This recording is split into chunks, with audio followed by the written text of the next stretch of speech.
महान आंचलिक कथाकार फणीश्वरनाथ रेणु की शताब्दी जयंती समारोह पूरे सूबे में मनाई जा रही है। इसी कड़ी में पूर्णिया में रेणु जयंती समारोह मनाया गया, जिसमें मुख्य अतिथि बिहार सरकार के उपभोक्ता संरक्षण मंत्री लेसी सिंह, पूर्णिया के सांसद संतोष कुशवाहा थे। वहीं बिहार के नामचीन साहित्यकारों ने भी इस कार्यक्रम में रेणु साहित्य पर अपने विचार रखे। इस मौके पर बिहार सरकार की मंत्री लेसी सिंह ने कहा कि रेणु शताब्दी समारोह के मौके पर सरकार ने फैसला लिया है कि सरकारी विद्यालयों में आंचलिक भाषाओं में बच्चों की पढ़ाई की व्यवस्था की जाएगी। यह निर्णय रेणु की आंचलिक भाषाओं से प्रभावित होकर शताब्दी समारोह के मौके पर सरकार के द्वारा लिया गया है। इस दरमियान भरतनाट्य कला केंद्र की ओर से फणीश्वरनाथ रेणु द्वारा लिखित कहानी आदिम रात्रि की महक का नाटक मंचन भी किया गया, जिसमें कलाकारों ने जबरदस्त प्रस्तुतियां दी।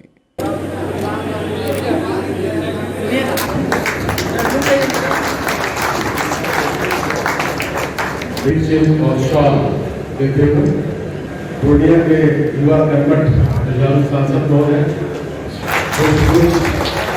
देते हुए माला साइड से शॉल और प्रतीक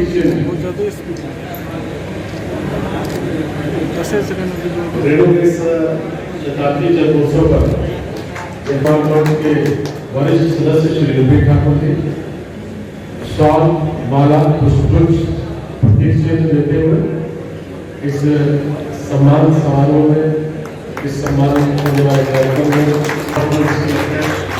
ये शंकर कुशवाहा जी का सम्मान कर रहे हैं। हिंदू समाज के अध्यक्ष श्री भोलानाथ ठाकुर जी अतिशय भावांतरिक की अवस्था में आपने अपने विचार व्यक्त किए थे। हम आपके राज्य का बारी हिंदी साहित्य के उद्भव आलोचक प्रोफेसर कमाल साहब आज मंच पर सम्मानित किया गया है।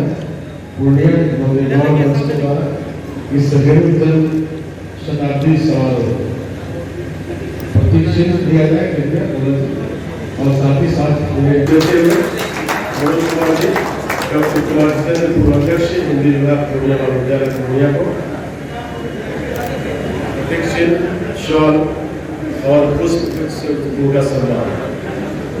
मैं अनुरोध करूंगा सरकार के तरफ से जो फणीश्वरनाथ रेणु विश्वविख्यात हमारे साहित्यकार थे, रचनाकार थे, उनका आज ऐतिहासिक दिन है कि 4 मार्च 1921 को उनका जन्म हुआ और 100 साल पूरा किया। आज भी रेणु जी की ख्याति दिनों दिन बढ़ती जा रही है। उनके चाहने वाले, उनकी पुस्तकें पढ़ने वाले की संख्या दिनों दिन बढ़ती जा रही है। इतनी लोकप्रियता उनकी रचनाओं ने की है, उनको हम सबसे पहले नमन करते हैं।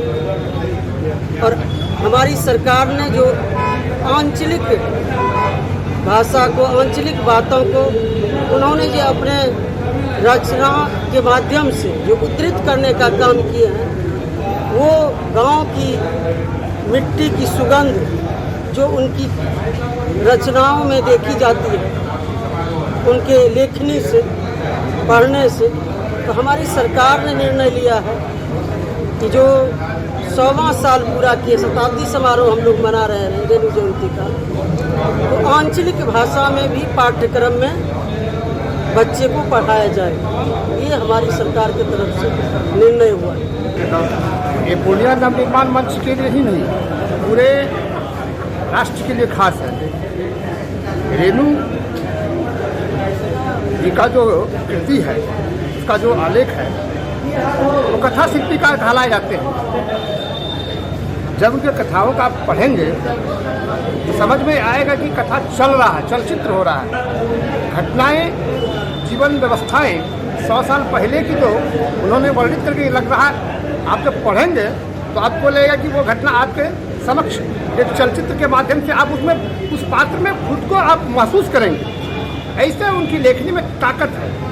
और 100वीं वर्षगांठ अपने आप में किसी के लिए खास होता है और रेणु हम सभी के आदर्श रहे हैं, हम लोग के लिए प्रेरणा का स्रोत रहे हैं। और जो रेणु को सम्मान मिलना चाहिए था, हमको लगता है उसमें कहीं ना कहीं कमी रह गई है। और आप लोग के माध्यम से हम ये चाहते हैं कि 100वीं वर्षगांठ के उपलक्ष्य में रेणु जी को भारत रत्न मिलना चाहिए और उसकी हम पुरजोर मांग करते हैं सरकार से कि रेणु को भारत रत्न मिलना चाहिए।